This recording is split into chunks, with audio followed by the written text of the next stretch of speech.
السلام علیکم، آپ دیکھ رہے ہیں نام ہے سرور سب سے پہلے لاکھوں کروڑ درود السلام حضور اکرم صلی اللہ علیہ وآلہ وسلم کی ذات اقدس پر۔ پیار کیا ہے جن سے دل نے وہ بھی چھپ کر وار کریں، انسانوں کی بستی میں ہم کس پر اعتبار کریں، کردار میں جب تک قد نہیں بڑھتا کوئی بڑا ہوتا ہی نہیں، بونے چاہے جتنی اونچی اپنے سر دستار کریں۔ اس بار بھی ہم نے عہد کیا ہے پچھلے موسم کی طرح، اس بار بھی ہم نے عہد کیا ہے پچھلے ہر موسم کی طرح، کاغذ کی ناؤ پر بیٹھ کر پھر ہم آگ کا دریا پار کریں۔ یہ جواب ہے جی رؤف صدیقی صاحب کا، ایم کے سینئر رہنما، اور جن کے بارے میں مصطفیٰ کمال صاحب نے جو کچھ بھی کہا، بہرحال اس کے بعد ان کا یہ اشعار سامنے آئے ہیں اور بہت زیادہ وائرل ہو رہے ہیں یہ اشعار کہ جی بونے چاہے جتنی اونچی اپنے سر دستار کریں، کردار میں جب تک قد نہیں بڑھتا کوئی بڑا ہوتا ہی نہیں۔ اور یہ جو بات کی تھی مصطفیٰ کمال صاحب نے کہ جو شعر و شاعری والے کچھ لوگ ہیں ان کے بارے میں جو کچھ کہا تھا وہ دوہرا چکا۔ بہرحال یہ لڑائی شدت اختیار کرتی چلی جا رہی ہے۔ لگتا یہ تھا کہ شاید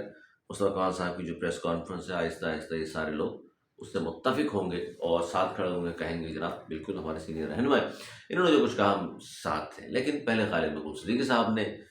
اسٹوری سنا دی کہ جی ہم تو اس سوال کے جواب میں، سوال یہ ہو رہا ہے کہ جناب مصطفیٰ کمال صاحب نے جو الزامات لگائے، جو پریس کانفرنس کی، آپ کے سینئر رہنما ہیں، وفاقی وزیر ہیں آپ کی پارٹی کی جانب سے، اس کے ساتھ آپ موجود ہیں یا نہیں ہیں، ساتھ کھڑا ہو رہے ہیں یا نہیں ہو رہے۔ تو انہوں نے 23 اگست 2016 کو جو ہم نے کہا تھا پریس کانفرنس میں ہمارا بیانیہ وہ ہے۔ بات کیا ہو رہی ہے، سوال گندم جواب چنا، عجیب سی کہانی، کیونکہ 23 اگست کو بہت سارے لوگ سمجھتے ہوں گے جنہوں نے نہیں سنی پریس کانفرنس، وہ سمجھتے ہوں گے پتہ نہیں کیا ایسا کہہ دیا تھا کہ پاکستان نے، وہی جواب آئے بھائی اس میں یہ کہا تھا کہ جی ہمارا بانی متحدہ الطاف حسین سے کوئی تعلق نہیں، اب پارٹی کہیں سے چلائی جائے گی، یہ گفتگو ہوئی تھی۔ ٹوٹل لبا بتا رہا ہوں اس پریس کانفرنس کا۔ بہرحال یہ جو آپ دیکھے وہ ایک طرف ہو گئے، پھر فاروق صاحب سے یہ بات ہوئی، جو صحافی نے پوچھا وہ کہہ رہے ہیں کہ آپ ذاتی رائے ہے مصطفیٰ کمال صاحب کی، اور یہ کہہ کے وہ ڈال گئے۔ پھر آج میری بات ہوئی اپنے پروگرام میں، ایم پی ہیں مسلم لیگ نون پاکستان کے، اور جمال احمد صاحب سے جب میں نے گفتگو کی، اور ظاہر ہے کراچی بچاؤ مہم پر اصل تو بات ہم نے شروع کی تھی، آغاز کیا تھا، اور ان سے جب میں نے پوچھا کہ سید مصطفیٰ کمال صاحب نے جو پریس کانفرنس کی ہے تو آپ بتائیے، جن لوگوں کو انہوں نے غدار کہا ہے آپ بھی سمجھتے ہیں انہیں، تو انہوں نے کہا نہیں بھائی، انہوں نے کہا دیکھیے فاروق صاحب نے اس کا صحیح جواب دیا ہے، پہلی بات تو یہ کی۔ اس کے بعد کیا دیکھیں اس طرح کوئی غدار کافر نہیں ہو جاتا، ابھی کیسز چل رہے ہیں، یہ کہنا مناسب نہیں ہے، یہ مناسب طریقہ کار نہیں ہے، اور ریاست بتائے کہ کون کیا ہے کیا نہیں۔ یعنی انہوں نے بھی ساتھ چلنے سے، ساتھ کھڑا ہونے سے، اس پریس کانفرنس کو آن کرنے سے انکار کیا۔ بہرحال یہ ایم کے آپس کے اختلافات شدت اختیار کرتے چلے جا رہے ہیں، ابھی تک کوئی ایک پیج پہ نظر نہیں آ رہے، سارے کسی ایک نے کچھ کہا ہو سب اس کی حمایت کر رہے ہیں کھڑے ہو کر کے، اور خاص طور پہ یہ دو گروپ آمنے سامنے مسلسل نظر آ رہے ہیں۔ مصطفیٰ کمال صاحب اپنی بات پر ڈٹے ہوئے ہیں، مسلسل کہہ رہے ہیں، آج بھی بہت کچھ کہا انہوں نے، آج بھی جی نیوز پہ پیپر دیا انہوں نے، اور آج بھی راؤ کے حوالے سے گفتگو کی، الطاف حسین کا نام لیا انہوں نے، اور کراچی کے حوالے سے بہت ساری باتیں کی کہ جی انڈیا جب بھی آن کرتا ہے اس طرح کی چیزوں کو، ان کے جو فیکٹرز ہیں یہاں پر، تو وہ ان کے ذریعے کام کرتا ہے، جس میں الطاف حسین کا نام بھی انہوں نے شامل کیا۔ اچھا یہ بھی، اور پھر ساتھ ساتھ میں آپ کو یہ بتاؤں کہ آج سابق گورنر پنجاب اور اٹارنی جنرل بھی رہے پاکستان کے، پیپلز پارٹی سے پہلے تعلق تھا، ممبر نیشنل اسمبلی بنے ہیں تحریک انصاف کی جانب سے، لطیف کھوسہ صاحب، ان سے میری گفتگو ہوئی، انہوں نے 3 4 بڑی اہم باتیں کی ہیں۔ انہوں نے ایک تو یہ کہا کہ اعتزاز حسن صاحب کے حوالے سے میں نے پوچھا، اور کہ جناب وہ آپ کہہ رہے ہیں آپ کی پارٹی سے، آپ کی باتوں سے، عمران خان سے بہت متاثر ہیں وہ، تو اب تک تو وہ تحریک انصاف میں شامل نہیں ہوئے، تو وہ تو اب تک پیپلز پارٹی میں، انہوں نے کہا کہ جناب وہ تو اب تک کب کے شامل ہو چکے ہوتے، وجہ صرف یہ ہوئی بنی ہے کہ ان کی طبیعت ناساز ہے، ڈاکٹرز نے انہیں یہ کہا ہے کہ جناب آپ کی صحت کے لیے، کیونکہ ایج تو ہے ظاہر ہے، تقریباً 80 پلس ہیں اعتزاز حسن صاحب، تو ان کی صحت کے لیے یہ ضروری ہے کہ انہیں کوئی ٹینشن نہ دی جائے، تو کہہ رہے اس لیے انہوں نے عمر کے اس حصے میں، اس لیے صرف اعلان کرنے سے خاموش ہو گئے وہ، کہ پھر ظاہر ہے باتیں بنیں گی، سوال و جواب ہوں گے، بہت ساری چیزیں ہوتی ہیں، پھر ان کو ٹینشن ہو جائے گی، صرف یہ وہ کہہ رہے ہیں، ورنہ وہ کہہ رہے ہیں تمام چیزیں طے ہو چکی ہے۔ اس کے علاوہ انہوں نے فواد چودھری صاحب کی کہا کہ فواد چودھری صاحب کا ہماری پارٹی سے تعلق ہی نہیں ہے، وہ کیوں اے پی سی کرا رہے ہیں کہ جی آپ بھی آ جائیں، فلاں بھی آ جائیں، آپ کا تعلق کیا ہے، اور آپ تو اسٹیبلشمنٹ کے آدمی ہیں۔ واڈو صاحب کے حوالے سے انہوں نے کہا، محسن نقوی صاحب کے حوالے سے انہوں نے یہ کہا، اور انہوں نے کہا جی یہ جو حکومت کی طرف سے کہا جا رہا ہے ہم سے کہ جی آئیے مذاکرات کیجیے، اور ساتھ میں پھر رانا ثناء اللہ صاحب نے اس طرح کہا کہ اسٹریٹ موومنٹ چھوڑنی ہوگی، 8 فروری کو جو انہوں نے کہا ہے کہ ہم نکلیں گے باہر اور احتجاج کریں گے، بھیا جام ہوگا، اس سے پیچھے ہٹنا پڑے گا۔ تو اس پر انہوں نے کہا کہ جی میں ابھی سے بتا دوں آپ کو ایک ذمہ دار رہنما کے طور پر کہ اس طرح کی کوئی بات بھی خان صاحب نہیں مانیں گے،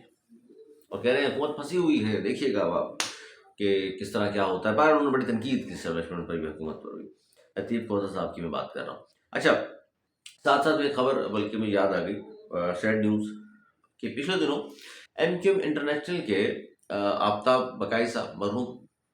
ان کی ڈیتھ ہوئی تھی۔ اب ان کی وائف کا بھی ابھی 40واں گزرا ہے آفتاب بقائی صاحب کا، ان کے بعد ان کی وائف کی بھی ڈیتھ ہو گئی ہے، اور انا للہ و انا الیہ راجعون۔ تو یہ بڑا صدمہ ان کے گھر والوں کے لیے، خاص طور پر ان کے بچوں کے لیے، کہ والد کی ڈیتھ ہوئی، اب ان کی والدہ کی ڈیتھ ہو گئی ہے۔ تو اللہ تعالیٰ بہرحال ان کے درجات بلند فرمائے، ان کے بچوں کو بھی صبر عطا فرمائے۔ تو زندگی ہے بھائی، کل نفس ذائقۃ الموت، سب نے جانا ہے، جو آئے ہیں ان سب نے جانا بھی ہے۔ تو یہ ساری چیزیں ساتھ ساتھ چل رہی ہوتی ہیں انسان کے۔ ارم وسیم فاروقی صاحبہ یاد آئی مجھے۔ ارم وسیم فاروقی صاحبہ ایم کیو ایم کی ایم پی ہوا کرتی تھی، اور بانی متحدہ نے ان کو ایم این اے بنانے کا سوچا تھا، ان کو ان کی کارکردگی دیکھتے ہوئے، یا ٹاکٹیو کیونکہ بہت اچھی ہیں وہ، اس لیے ان کو لانا چاہتے تھے، لیکن ظاہر ہے پھر پارٹی نے منع کیا، رابطہ کمیٹی نے اس زمانے کی، اور ان کو پھر ایم پی اے کا ٹکٹ دیا گیا۔ تو ایم پی اے تھی وہ، اور بڑی بھاگ دوڑ کیا کرتی تھی۔ اب انہوں نے جو 2 دن اوپر تلے جو بیانات دیے سوشل میڈیا پر، تو پھر ایم کیو ایم کے ایک گروپ کی جانب سے ان پہ سخت تنقید ہوئی، جس کا انہوں نے نام لے کر اظہار بھی کیا۔ تو اب انہوں نے ایک نیا دعویٰ کیا ہے، وہ کہہ رہے ہیں جی کچھ لوگ یہ چاہتے ہیں کہ میرا سافٹ ویئر اپڈیٹ ہو جائے، تو لیکن ایسا ہو اس لیے نہیں سکتا۔ وہ کہتی ہیں ایک تو میں محب وطن ہوں، دوسرا وہ کہتی ہیں میرے والد جو ہیں وہ میجر تھے آرمی میں، 2 جنگیں انہوں نے لڑی ہوئی ہیں، اس کے علاوہ ان کے بھائی جو ہیں وہ کمانڈو رہے۔ تو وہ کہہ رہی ہیں کہ نا میں کوئی اس طرح کی ایری غیری تو خیری نہیں ہوں، میرا بھی ایک بیک گراؤنڈ ہے، تعلیم یافتہ گھر سے تعلق ہے، والد بھائی کا بھی انہوں نے بتا دیا کہ کہاں سے ان کا تعلق ہے، اور وہ کہہ رہی ہے میں مزید نئی چیزیں سامنے لے کر کے آؤں گی، ابھی تو میں نے آغاز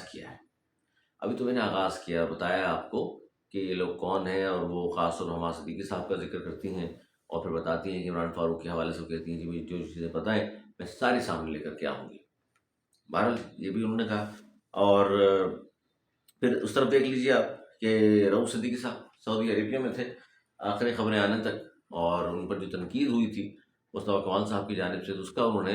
اشعار کی شکل میں جو شروع میں نے پڑھ کر سنائے، وہ رؤوف صدیقی صاحب نے جو ہے وہ ایک ویڈیو بنائی، اور وہ ویڈیو سوشل میڈیا پر بڑے وائرل ہے۔ اس میں یہ 3 اشعار انہوں نے پڑھے اور بتایا کہ جناب یہ ہو رہا ہے۔ اچھا، اب مسئلہ یہ ہے ایم کیو ایم کی جانب سے،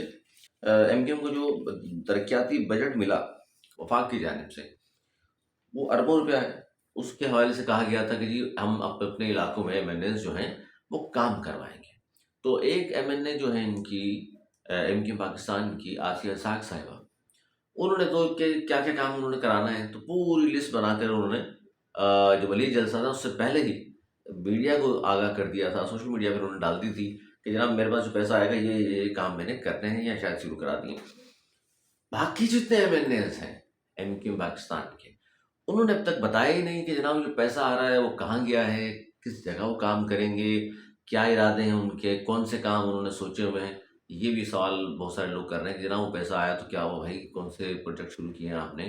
کون سے گلی محلے میں کام ہو رہے ہیں، کون سے پارک بنوا رہے ہیں آپ، کون سی سڑکیں بنوا رہے ہیں، کون سے ہاسپٹل کے حوالے سے کام کر رہے ہیں، یا تعلیمی حوالے سے کچھ کام کر رہے ہیں۔ کیونکہ ایم کیو ایم نے 2 جلسے کیے، حالانکہ کہا یہ تھا کہ ہر ٹاؤن میں ہم جلسہ کریں گے، اور یہ سلسلہ چلتا رہے گا جب تک کہ سال بعد بلدیاتی انتخابات بھی ہیں۔ تو وہ 2 جلسوں کے بعد خاموشی چھا گئی، ایک سرجانی کا جلسہ کیا اور دوسرا کیا جی ملیر کھوپر پارک میں، اور 2 جلسوں کے بعد سے خاموشی، اور بتا ہی نہیں رہے کہ وہ کیا ہے۔ تو لوگ پوچھتے ہیں، بار بار سوال بھی کرتے ہیں، ہم سے پوچھتے ہیں، آج ہم نے بھی ایم کیو ایم کے مختلف رہنماؤں سے اس حوالے سے بات چیت کی۔ بہرحال وہ ایک الگ پھر تفصیل ہے کہ کیا ہونے جا رہا ہے کیا نہیں، لیکن سب سے پہلے تو یہ ہے کہ جس طرح وقار مہدی صاحب کا جواب بھی میں نے بتایا تھا، ایم کیو ایم نے ایک پریس کانفرنس کی تھی جو ڈاکٹر فاروق سردار صاحب نے، کراچی بچاؤ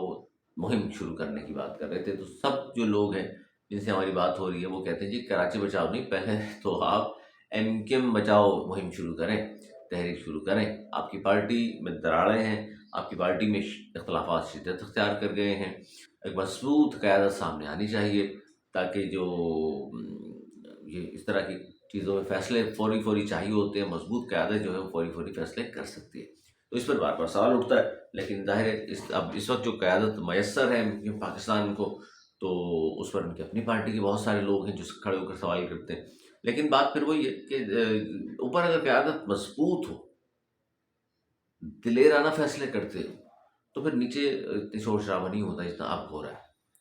خالد بکوسی کے صاحب بہت سارے معاملات میں خاموشی اختیار کرتے ہیں، بہت ساری چیزوں میں دیر کر دیتے ہیں، وہی نیازی کے بقول کے اکثر دیر کر دیتا ہوں میں ہر کام کرنے میں، تو یہ چیزیں بڑھتی چلی جا رہی ہیں، آپ سے اختلافات بھی، اور کراچی سفر کر رہا ہے۔ کراچی میں مہم چلا رہے ہیں آپ، کراچی بچاؤ، ظاہر ہے وہ سیمینار سے حل نہیں ہوگا یہ معاملہ۔ اس وقت کراچی کی مہم چلانے کی ضرورت ہے سڑکوں پر آ کر، لوگوں کے درمیان کھڑے ہو کر، اور آپ سیمینار کریں گے، آپ پتہ نہیں کیا سوچا ہے انہوں نے۔ اس سے پہلے بھی بہت ساری مہم اس طرح کی شروع کی گئی ہیں جن کا کوئی نتیجہ نہیں نکلا، آپ کو یاد ہے اس سے پہلے بھی اس طرح کی مہم کے بہت سارے وعدے وعید کیے گئے ہیں ان کی جانب سے، لیکن پھر وہ جس طرح جماعت اسلامی کرتی ہے نا، ایک معاملہ اٹھایا اور ڈیفیوز کر دیا اور پھر آگے بڑھ گئے۔ تو یہی پالیسی اس وقت نظر آ رہی ہے ایم کیو ایم پاکستان کی بھی۔ بہت ساری خبریں اور بھی ہیں، انشاءاللہ آگے چل کے مزید دیں گے آپ کو کیا کیا سلسلہ تبدیل ہو رہا ہے۔ پی ٹی آئی کے سی ایم کے بھی کراچی تشریف لا رہے ہیں، دیکھتے ہیں۔ اب تک تو یہ کہا گیا پیپلز پارٹی کی جانب سے ہم پروٹوکول دیں گے انہیں، لاہور میں تو چلو نہیں ملا، یہاں ان کو اگر پروٹوکول مل رہا ہے تو کیوں مل رہا ہے۔ اور کراچی میں شادیوں کا سیزن چل رہا ہے، ایک بڑی شادی کی تقریبات شروع ہو چکی ہیں اور اس میں بہت سارے لوگ شریک ہو رہے ہیں۔ سی ایم کے پی کیا آئے گا، دیکھتے ہیں جی کیا ہوتا ہے کراچی میں، کیا کچھ ہوتا ہے، کتنا پاور شو کر سکے گی پی ٹی آئی، نہیں کر سکے گی۔ لیکن جاتے جاتے پھر آپ سے وہ کہوں گا، پاکستان کو آگے بڑھانا ہے، ساتھ لے کر کے چلنا ہے سب کو، تو ایک پلیٹ فارم پہ سب کو آنا ہوگا تاکہ پاکستان ترقی بھی کرے بھرپور طریقے سے، اور پاکستان جو عوام کو مسائل درپیش ہیں اس پر بھی سب کو ساتھ مل کر کے بیٹھنا چاہیے اور آگے بڑھنے کی بات کرنی چاہیے۔ آپ بہت خیال رکھیے گا، حمید اجازت پڑھنے کے بعد۔